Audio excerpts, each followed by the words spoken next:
Kelsey. This is my channel, The Fancy Hat Lady Reads. I'm wearing one of my fancy booktube hats, and today I am doing a video that is technically one of like the end of the year, beginning of new year videos, except I haven't done it yet. But this is still one of my favorite videos to make every year because it's an overwhelmingly positive video to make, and that is my 5-star reads of the past year. I do this instead of like a top however many or a, favorites, however many or however few books earned 5 stars from me in the year make it onto my list. And so for 2019, I have 5 books to talk to you about. 5 books is not great. It is not very many 5-star reads. 2019 was a rough year for me, both in terms of how many books I read and what percentage of them ended up being 5-star reads. I like to be more in like a 1 5-star read a month type of zone. This was not that. My 5-star reads are not always the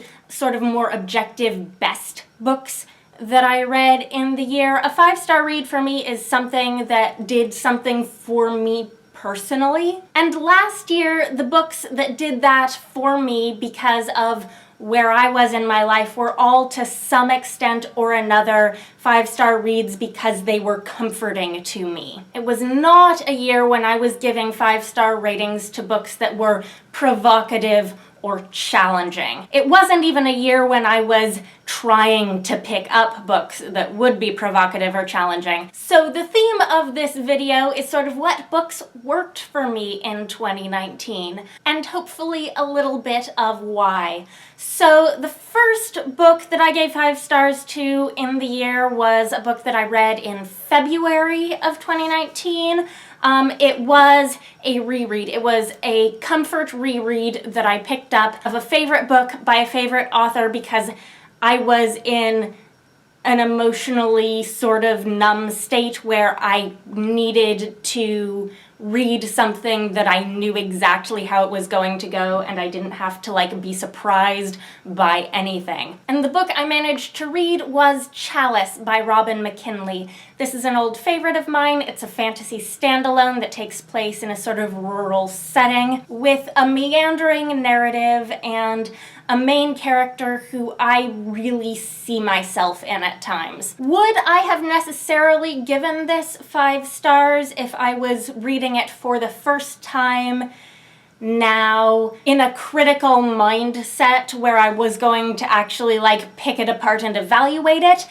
Who knows? That was not what I was doing when I read this book in February of last year. I was not reevaluating this book. I was never planning on changing my original 5-star rating for this book, so in some ways this is a bit of a cheat to put this on my 5-star reads of the year list, but it deserves to be there, and without it the list would only be 4 books long. The next book on this list is actually a short story collection, and I know there is some amount of stigma, I'm not sure that's quite the right word, but surrounding the idea of story collections and their ability to be 5-star reads for people. There's a lot of not unfounded belief that that is really, really hard. That in any story collection there will be a few stories that will bring it down. But I think that for me, if the sort of vision and idea of a collection is cohesive enough, especially if, as is the case here, it's a single author collection by an author I really like who's doing something with the collection as a whole that I'm really here for, yeah, that can be a 5-star read. So this is Snow White Learns Witchcraft by Theodora Goss. This is actually a collection of both stories and poems. This was an early 2019 release from Mythic Delirium, which is a small press. I had a NetGalley arc of this that I finished in March, I think, by which point the book had already been published. But these stories and poems are all fairy tale themed. Some of them are happier, some of them are more sad or bittersweet, but I always felt sort of safe with Goss's writing in this book. I did a full review of this. I will link it so you can hear me talk about it in more detail if you are so inclined. And then there were no more 5-star reads for me until July. And in the month of July, I had 2 5-star reads. I actually finally just posted my wrap-up for July just a couple weeks ago that has my wrap-ups for both of these books, so I will link that as well. The first is The Tea Dragon Festival by Katie O'Neill, which is an all-ages graphic novel prequel to the Tea Dragon Society with just beautiful, gorgeous art. See? Beautiful, gorgeous art. And this is just like the first book, completely sweet and wholesome and charming. There are small tea dragons and large real dragons, and good food and friendship and a non-binary main character. There's just a lot in here to love. And then the second book that I gave 5 stars to in July was actually, I think, like the closest to a sort of challenging read that I gave 5 stars to, but it is YA, so not that challenging. And it is Tess of the Road by Rachel Hartman, which is long and character-driven and was a very emotional book for me. Tess is not actually a character I particularly see myself in, but I loved her so much. She can be unlikable at times, and she does some crappy things, and she has a lot of preconceived ideas that it takes her this entire book to start to dismantle.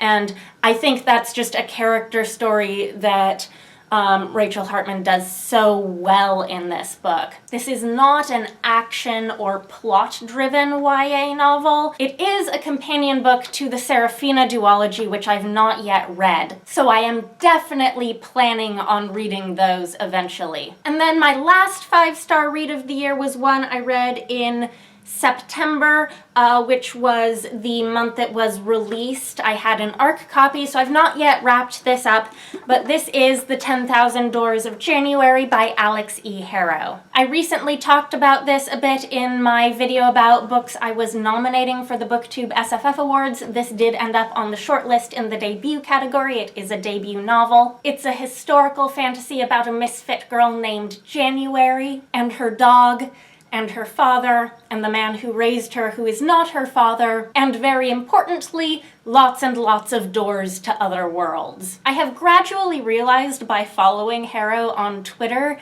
that she is, I am pretty certain, also a big fan of Robin McKinley, who is one of those just sort of foundational authors who made me a fantasy reader. And I sort of think that Harrow's writing resonates with me just a little bit because of the ways it kind of evokes some things McKinley does in a couple of her books. Like January and her dog remind me a bit of Lissar and Ash from Deerskin, and a little bit of the way that this book sort of jumps around in its storyline is more strictly formalized and structured than what McKinley does in, say, Chalice or Sunshine or any number of other books where she does that, but it sort of gives me the same reading experience of having like the fuller picture of a character's life gradually revealed over time. So these make interesting bookends for me as my first and last